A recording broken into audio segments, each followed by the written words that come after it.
Avant de construire un lotissement, la ville de Salomine s'offre un service de cartographie high-tech. Objectif, éviter de construire sur d'anciennes tranchées de la guerre 14. Frédéric Hainaut, Benoît Bunicourt.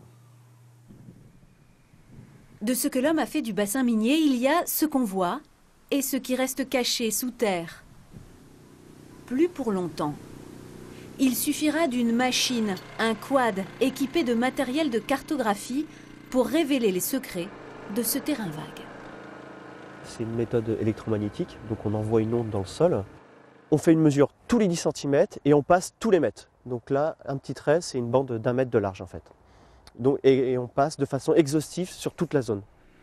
Le terrain est truffé de galeries et de tranchées de la Première Guerre mondiale.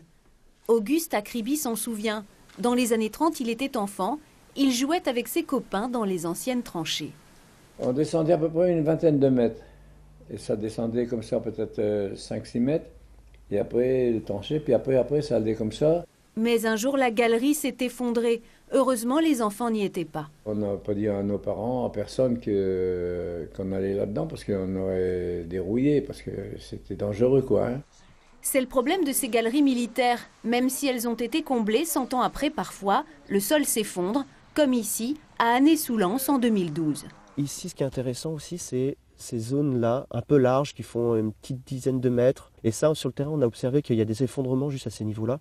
Alors peut-être que là, c'est des anciennes galeries qu'on commence à observer. À Salomine, grâce au travail des ingénieurs, une carte ultra précise est en train d'apparaître. La ville pourra construire des logements sur le terrain vague en évitant le pire. C'est le risque d'effondrement du logement qui serait construit sur une parcelle qui serait affectée d'une galerie. Cette technologie est en train de se développer en archéologie, en agriculture ou en aménagement. Elle fait penser aux méthodes de police scientifique. Rien ne permettrait plus d'enfouir les traces du passé.